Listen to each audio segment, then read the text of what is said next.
നമസ്കാരം. മലയാള വിഷൻ്റെ പുതിയൊരു എപ്പിസോഡിലേക്ക് നിങ്ങൾക്ക് ഏവർക്കും സ്വാഗതം. ഇത് നമ്മുടെ 72ാമത്തെ എപ്പിസോഡാണ്. ഇപ്പം നമ്മൾ ചെയ്തുകൊണ്ടിരിക്കുന്നത് വയനാട്ടിലെ ജൈന കേന്ദ്രങ്ങളെക്കുറിച്ചുള്ള വീഡിയോയാണ്. നമുക്കറിയാവുന്ന പോലെ ബീഹാറിന് ശേഷം കേരളത്തിൽ വയനാട്ടിലാണ് ഒരു ജൈൻ സർക്യൂട്ട് ഉണ്ടായത്. ജൈൻ സർക്യൂട്ട് അനുസരിച്ച് നമുക്ക് കുറേയധികം ടെമ്പിളുകളുണ്ട്. ഇന്ന് നമ്മൾ കാണാൻ പോകുന്നത് പാലുകുന്ന് ജൈൻ ടെമ്പിളാണ്. പനമരം പുഴയുടെ അടുത്തായിട്ട് സ്ഥിതി ചെയ്യുന്ന ടെമ്പിളാണ് പാലുകുന്ന് ജൈൻ ടെമ്പിൾ. ഇത് കേരളത്തിലെ തന്നെ ഏറ്റവും പുരാതനമായിട്ടുള്ള ജൈനക്ഷേത്രങ്ങളിലൊന്നാണ്. പാലുകുന്ന് ജൈനക്ഷേത്രത്തിൻ്റെ കാഴ്ചകളിലേക്ക് നമുക്ക് പോകാം. കേരളത്തിലെ ഏറ്റവും കൂടുതൽ ജൈനരുള്ള സ്ഥലമാണ് വയനാട്. ഇതിനൊരു വലിയ സ്റ്റോറിയുണ്ട്.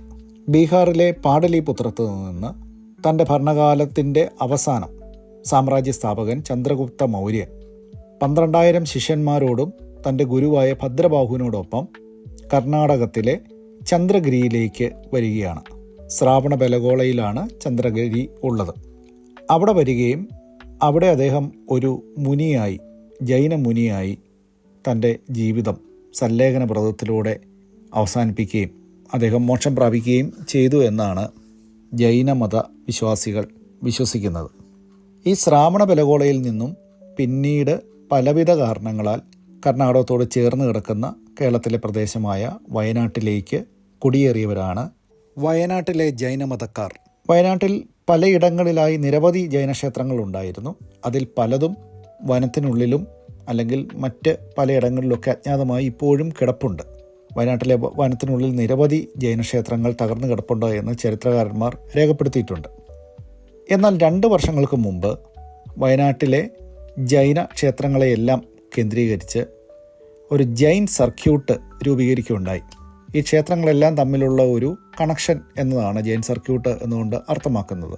ബീഹാറിലെ ജൈൻ സർക്യൂട്ട് കഴിഞ്ഞാൽ പിന്നെ 2ാം സ്ഥാനത്ത് നിൽക്കുന്ന ജൈൻ സർക്യൂട്ട് വയനാട്ടിലെയാണ്. ആ കാലഘട്ടത്തിലെ പത്രത്തിൽ അത് വാർത്ത വരികയും ഒക്കെ ചെയ്തതാണ്. നമ്മൾ ഈ കാണുന്ന പാലുകുന്ന് ജൈൻ ക്ഷേത്രം ജൈനമത തീർത്ഥങ്കരന്മാരിൽ 23ാമനായ പാർശ്വനാഥൻ്റെ പേരിലുള്ളതാണ്. ഈ പാലുകുന്നിലെ ജൈനക്ഷേത്രത്തിന് 1000 വർഷമെങ്കിലും പഴക്കം ചരിത്രകാരന്മാർ മതിക്കുന്നു.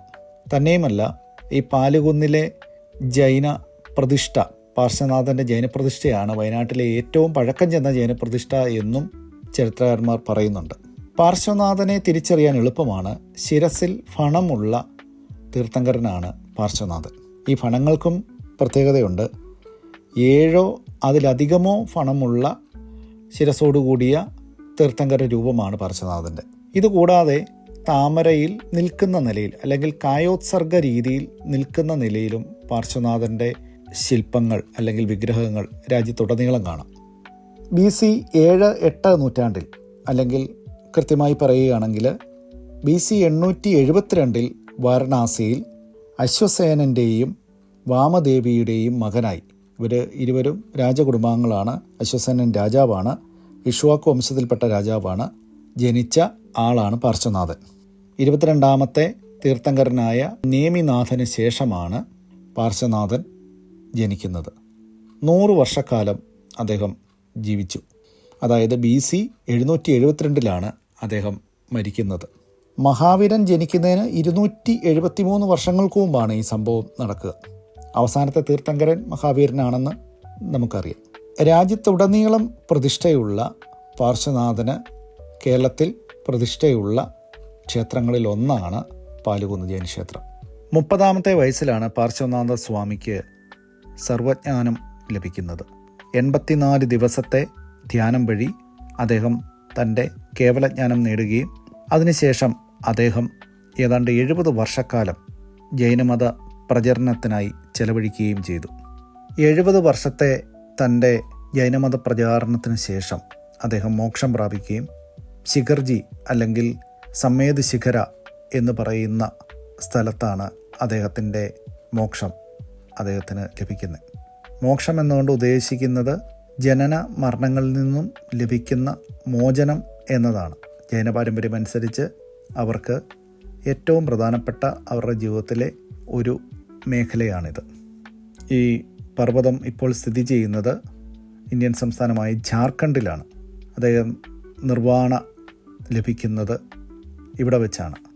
അതിനാൽ തന്നെ ഈ പർവ്വതം ജൈനമതക്കാരെ സംബന്ധിച്ച് ഏറ്റവും പ്രധാനപ്പെട്ടത് ഒന്നുകൂടിയാണ്. കൽപ്പസൂത്രം അനുസരിച്ച് ഇത് ഒരു ശ്വേതാംബര ട്രഡീഷനിലുള്ള ഒരു ടെക്സ്റ്റാണ്. അദ്ദേഹത്തിന് 1,64,000 പുരുഷന്മാരായിട്ടുള്ള ശിഷ്യരും 3,27,000 വരുന്ന സ്ത്രീ ശിഷ്യരും അല്ലെങ്കിൽ അദ്ദേഹത്തെ ഫോളോ ചെയ്യുന്നവരും ഉണ്ടായിരുന്നു എന്നാണ്. പുരുഷന്മാരായിട്ടുള്ള ശിഷ്യന്മാർക്ക് ശ്രാവകാസ് എന്നും സ്ത്രീകളായിട്ടുള്ളവർക്ക് ശ്രാവികാസും എന്നാണ് പറയുന്നത്. ഇതുകൂടാതെ 16,000 സാധൂസ് പുരുഷ സന്യാസിമാരും 38,000 വരുന്ന സ്വാത്വീസ് അല്ലെങ്കിൽ സന്യാസിനികളും അദ്ദേഹത്തെ അനുഗമിച്ചിരുന്നു എന്നാണ് ശ്വേതാംബര പാരമ്പര്യത്തിൽ പറയുന്നത്.